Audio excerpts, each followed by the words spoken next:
Om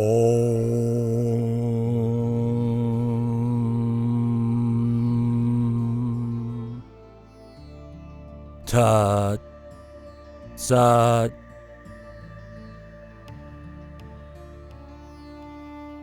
Bhagavad Gita as it is.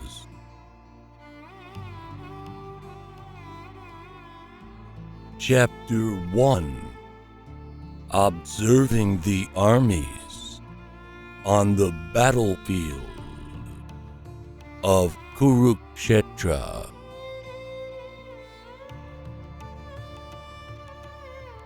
Dhritarashtra said, "O Sanjaya, after my sons and the sons of Pandu assembled in the place of pilgrimage at Kurukshetra, desiring to fight, what did they do?"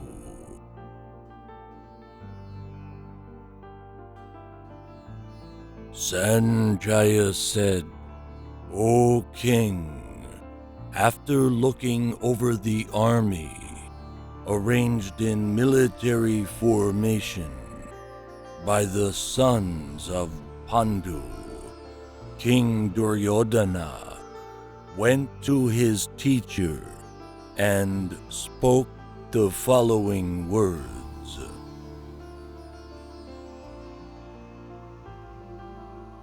O my teacher, behold the great army of the sons of Pandu, so expertly arranged by your intelligent disciple, the son of Drupada.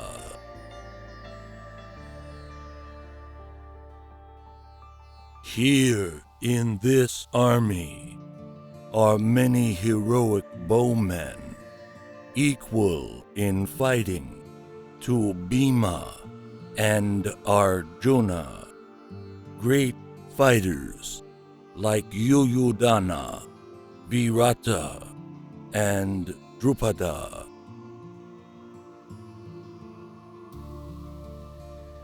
There are also great, heroic, powerful fighters like Drishtaketu, Chaitanya, Kashi Raja, Purujit, Kunti Bhoja, and Shaibya.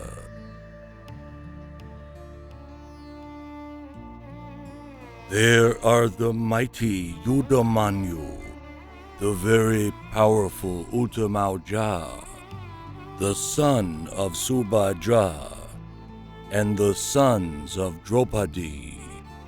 All these warriors are great chariot fighters.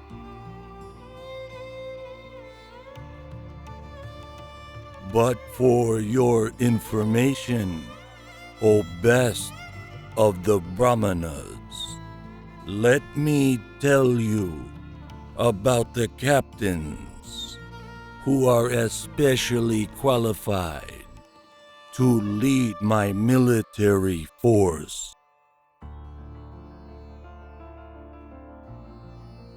There are personalities like you, Bhishma, Karna, Kripa, Ashwatthama, Vikarna, and the son of Somadatta, called Bhurishrav, who are always victorious in battle. There are many other heroes who are prepared to lay down their lives for my sake. All of them are well equipped with different kinds of weapons, and all are experienced in military science.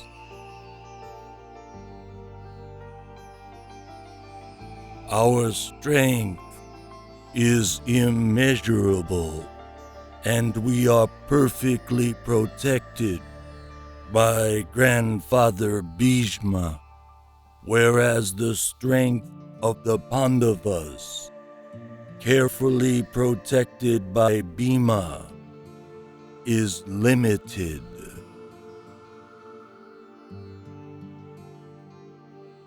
All of you must now give full support to Grandfather Bhishma as you stand at your respective strategic points of entrance into the phalanx of the army. Then Bhishma, the great valiant grandsire of the Kuru dynasty, the grandfather of the fighters, blew his conch shell very loudly, making a sound like the roar of a lion, giving Duryodhana joy.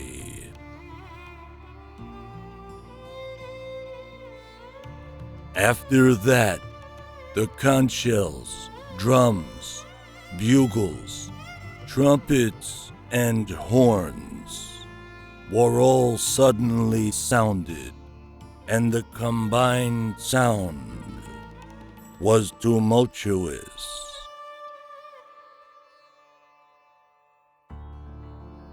On the other side, both Lord Kṛṣṇa and Arjuna, stationed on a great chariot drawn by white horses, sounded their transcendental conch shells.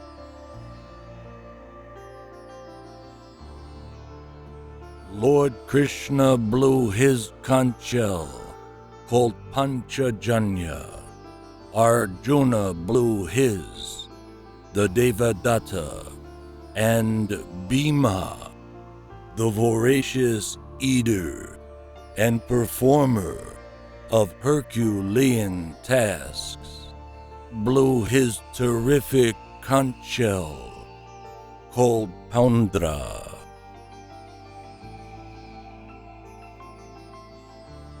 King Yudhishthira, the son of Kunti, blew his conch shell, the Ananta Vijaya, and Nakula and Sahadeva blew the Sughosha and Mani Pushpaka.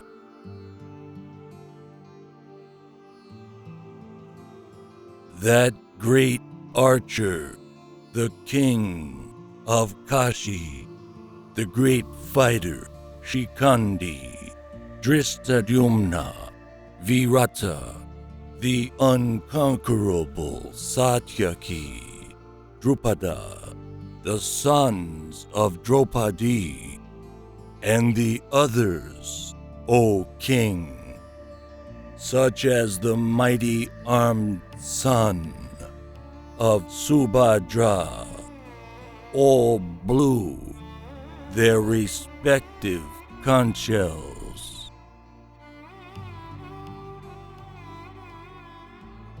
The blowing of these different conch shells became uproarious, vibrating both in the sky and on the earth. It shattered the hearts of the sons of Dhritarashtra.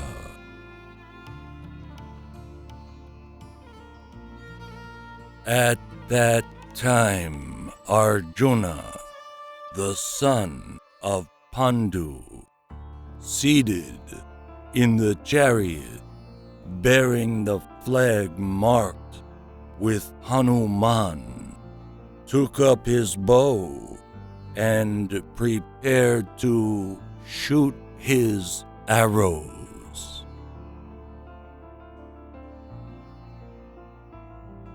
O king, after looking at the sons of Dhritarashtra drawn in military array, Arjuna then spoke to Lord Kṛṣṇa these words.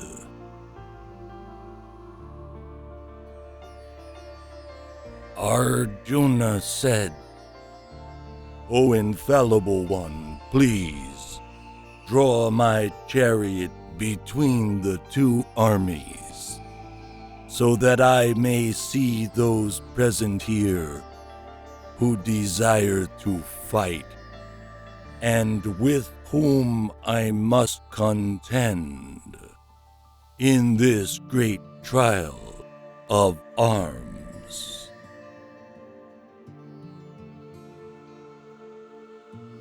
Let me see those who have come here to fight, wishing to please the evil-minded son of Dhritarashtra.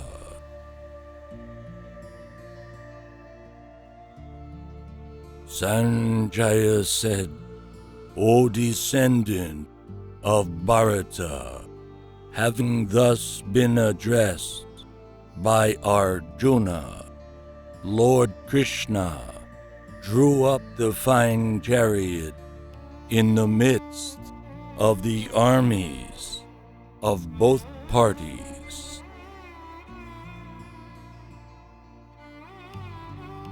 In the presence of Bhishma, Drona, and all the other chieftains of the world, the Lord said,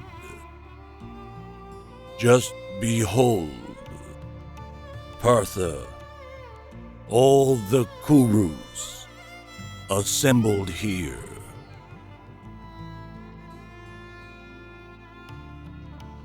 There Arjuna could see within the midst of the armies of both parties his fathers, grandfathers, teachers, maternal uncles, brothers, sons, grandsons, friends, and also his fathers-in-law and well-wishers.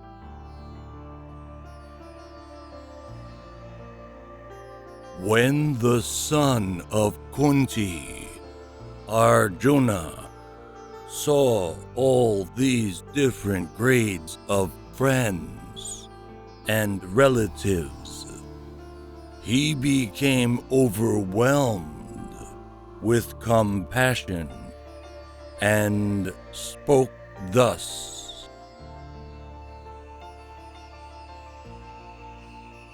Arjuna said, My dear Kṛṣṇa, seeing my friends and relatives present before me in such a fighting spirit, I feel the limbs of my body quivering and my mouth drying up.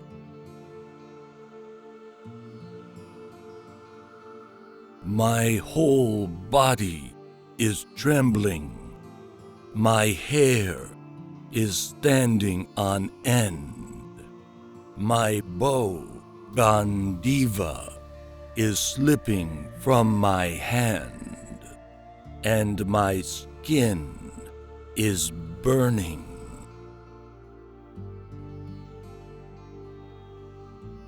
I am now unable to stand here any longer.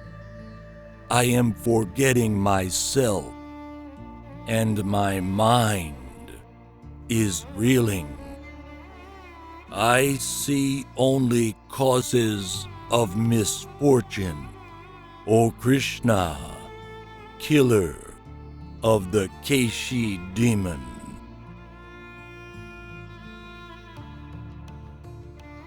I do not see how any good can come from killing my own kinsmen in this battle, nor can I, my dear Kṛṣṇa, desire any subsequent victory, kingdom, or happiness.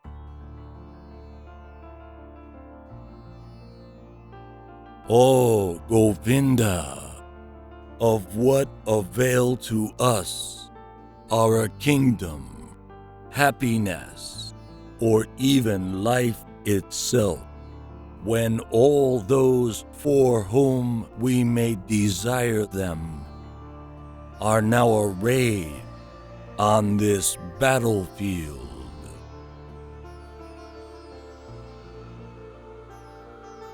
O Madhusudana, when teachers, fathers, sons, grandfathers, maternal uncles, fathers-in-law, grandsons, brothers-in-law, and other relatives are ready to give up their lives and properties, and are standing before me, why should I wish to kill them, even though they might otherwise kill me?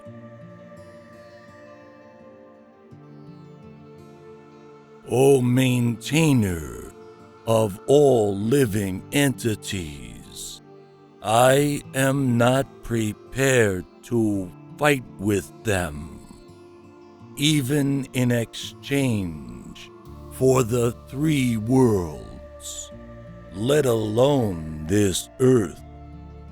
What pleasure will we derive from killing the sons of Dhritarashtra?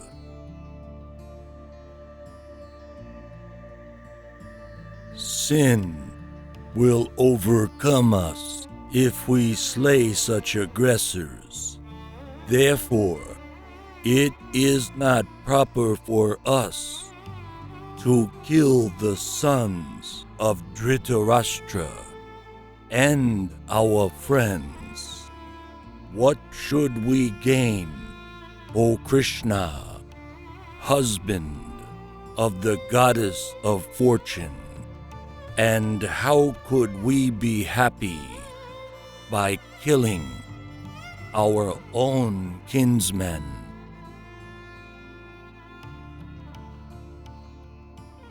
O Janardana, although these men, their hearts overtaken by greed, see no fault in killing one's family or quarreling with friends, why should we, who can see the crime in destroying a family, engage in these acts of sin?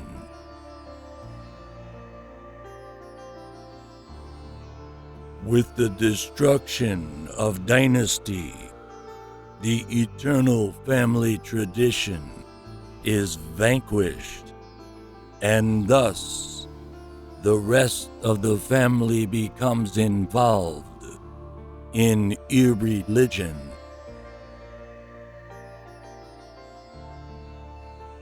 When irreligion is prominent in the family, O Kṛṣṇa, the women of the family become polluted, and from the degradation of womanhood, O descendant of Vrishni, comes unwanted progeny.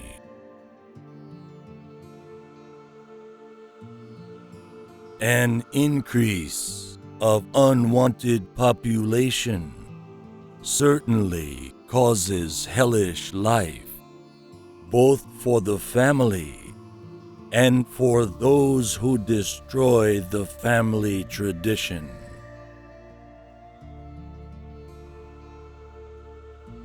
The ancestors of such corrupt families fall down because the performances for offering them food and water are entirely stopped.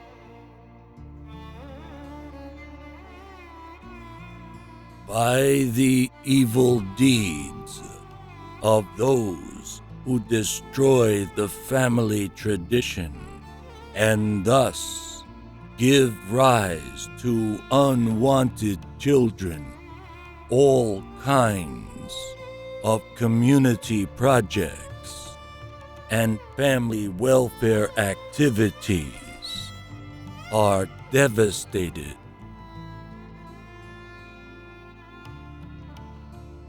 O Krishna, maintainer of the people, I have heard by disciplic succession that those whose family traditions are destroyed dwell always in hell.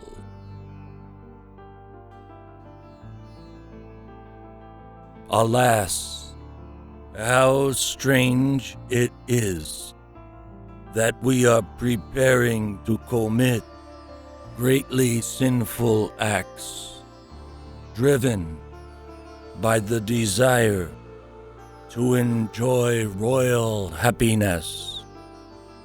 We are intent on killing our own kinsmen.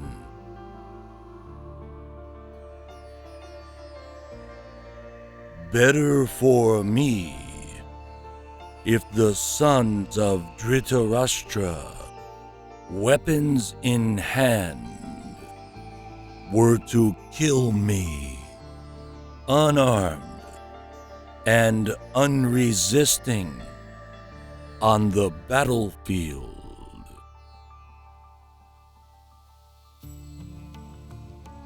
Sanjaya said, Arjuna, having thus spoken on the battlefield, cast aside his bow and arrows and sat down on the chariot, his mind overwhelmed with grief.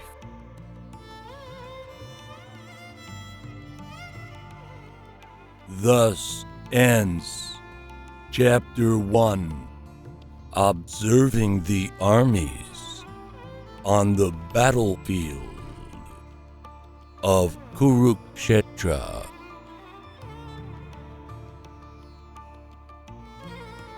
Bhagavad Gita as it is.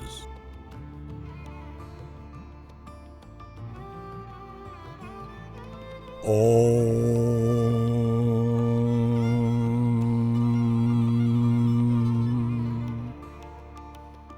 Tat Sat